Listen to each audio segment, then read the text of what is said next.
Capítulo 5 – Respeito ao próximo. Deus não nos fez desligados da humanidade. Somos elos da grande corrente universal e as energias divinas que vão alcançar os outros devem passar por nós, beneficiando-nos e ao nosso próximo. Carecemos dos outros, qual eles de nós na imensa vinha do nosso Pai Celestial. Portanto, o nosso segundo dever é amar o próximo, como nos aconselha o Mestre por intermédio do seu Evangelho de Luz. E amar é acatar os direitos daqueles que andam conosco no mesmo caminho. Nada fazemos sem a participação dos nossos irmãos. Cada um nos ajuda em algo de que carecemos. Somos devedores da humanidade, como também emprestamos a ela o nosso concurso. E a fraternidade é o caminho mais desejado na área do bem, ao tratarmos com os nossos companheiros. As exigências devem ser feitas a nós para com nós mesmos. O apreço, esse deve ser dirigido aos nossos semelhantes. A imposição é o modo de nos educarmos. A consideração, o ambiente deve ser feito aos companheiros de labor. O mando deve ser a disposição na disciplina dos nossos instintos. A cortesia haverá de ser o meio de comunicar mais agradável com os nossos irmãos. A imposição é o caminho interno quando nos indica o bem. A fraternidade nos faz atrair companheiros para o mesmo convívio. A crítica encontra campo frutífero quando exercida no nosso mundo interno. E a ponderação cresce e faz crescer a nossa amizade em todos os rumos. O mal merecedor de comentário é aquele que fazemos. Em referência aos outros, o resguardo nos traz confiança de que todos se esforçam para o melhor. Se tens alguma educação, aplica-a diante dos outros, e se isso te falta, lembra-te de ti mesmo. O nosso mundo interno é uma lavoura grandiosa que poderá nos dar frutos e flores compatíveis com o nosso comportamento. Trabalhemos nele. Quando deixamos o nosso sítio íntimo para analisar e falar mal do que não nos pertence, cresce em nós a erva daninha capaz de sufocar o trigo do bem, que já havíamos plantado. A energia que nos foi dada deve ser usada na autoeducação, estabelecendo assim no nosso reino a verdadeira harmonia espiritual que se refletirá em todos os outros corpos.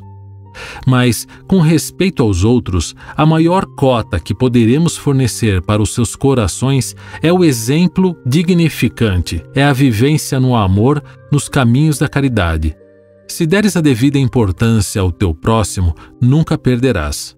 Receberás, pelos meios que por vezes ignoras, a atenção que te agradará e te fará feliz. Respeita os direitos dos outros, que eles certamente e por lei respeitarão os teus. E ainda, a harmonia do universo compartilhará contigo no bem que estimas fazer, por necessidade de amar, utilizando o comportamento elevado para ajudar a construir o reino de Deus nos corações, como também o céu em qualquer lugar em que estiveres. Confiemos nas forças superiores e também nas nossas, que elas crescerão de acordo com as nossas disposições de melhorar, sem nunca nos esquecermos da deferência para com aqueles que nos seguem, instruindo-nos, e aqueles que nos instruem, seguindo-nos. O respeito é luz porque ajuda a transformar as trevas em claridades imortais. Bom, nesse capítulo 5, Respeito ao Próximo, ele inicia o texto falando da importância em nos relacionarmos com o nosso próximo. Se pensarmos que a nossa reencarnação é necessária para que diluamos os defeitos, os vícios de egoísmo, vaidade, ganância, orgulho e por aí vai, e entendermos que esses defeitos psicológicos não são úteis, vamos dizer assim, se vivêssemos sós, ou seja, eles são apenas praticados, pois nós os usamos para nos parecermos melhores ou superiores que os outros, não é verdade? Então, se não tiver alguém para eles serem aplicados, eles não existiriam. Então, para começar por aí, certo? Além disso, fora esses defeitos, temos os problemas de relacionamento que trazemos para solucionar aqui nessa vida. Então, antigos desafetos, por exemplo, hoje fazem parte da nossa família, amigos, enfim. Para que melhoremos, precisamos dos outros de qualquer forma. Não há como fugir, entende? O importante também é que ele menciona que estas pessoas, de alguma forma, nos ajudam nesta jornada e nós a eles. E a fraternidade é o caminho para essa empreitada. Na sequência, ele retorna ao que falamos no capítulo anterior sobre determinação. Ou seja, temos que ser exigentes conosco e ter apreço pelo próximo, imposição a nós e consideração pelo próximo. Mando para nós, cortesia para o próximo. Imposição novamente para nós e fraternidade para o próximo. E por fim, a crítica para nós e a ponderação para com o próximo, pois todos estão se esforçando na sua jornada para, da melhor forma, corrigirem as suas falhas. Alguns conscientes, outros menos conscientes, alguns mais perto, outros mais distantes, mas cada um na sua batalha, errando, tropeçando, aprendendo, outros pela dor, porque pelo amor não foi, mas cada um na sua batalha. Essa batalha não cessa para nenhum ser humano. Esse é o fato. Aí nesse ponto ele pega no nosso bril e questiona a nossa educação. Na verdade, nos questiona se temos educação, né? E se nós temos, por que não aplicar ao outro? E se isso nos falta, ou seja, se me falta educação, lembremos de nós mesmos. Na verdade, eu entendo aqui que ele sugere que nos coloquemos no lugar do outro e como receberíamos tais críticas ou falta de educação. A analogia final desse parágrafo é fantástica. Ele compara nosso íntimo como uma lavoura a ser trabalhada. Esse trabalho é a reforma íntima, na verdade, e os frutos e flores que serão colhidos serão resultado de como nele trabalhamos, portanto, dependendo dos nossos esforços, não é? No próximo parágrafo, ele continua a analogia com a plantação e leva o assunto para a constante falta ou falha que nós temos de gastar nosso tempo analisando e falando mal dos outros. Essa atitude é como uma erva daninha crescendo no campo de trigo antes plantado, ou seja, é o mal crescendo no meio daquele trabalho de reforma íntima que iniciamos.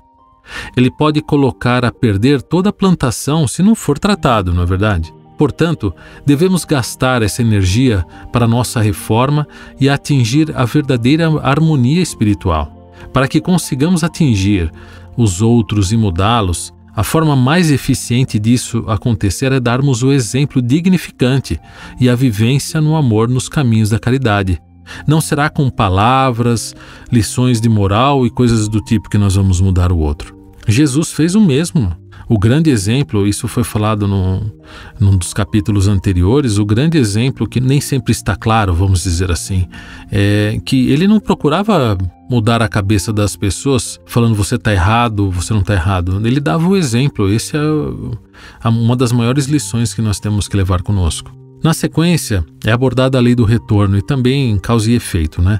Ou seja, o que nós fizermos de bem, tanto o universo quanto o nosso próximo retribuirão com bem e muitas vezes de formas ignoradas, ou seja, de formas que nós nem imaginávamos e às vezes sem perceber. Nós temos que confiar em nós e em Deus. Temos que ter fé e ela crescerá de acordo com os nossos esforços em melhorar. Nós não podemos esquecer aqueles que estão do nosso lado, nossa família, que nos segue e que continuam nos ensinando e mostrando oportunidades para a nossa melhora. E por outro lado, à medida que nos instrui e melhoramos, passamos a ser exemplos para eles e motivação para sua melhora.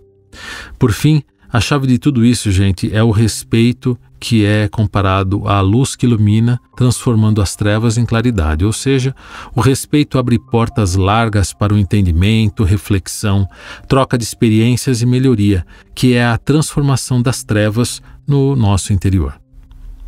Obrigado. Fiquem com a paz de Cristo.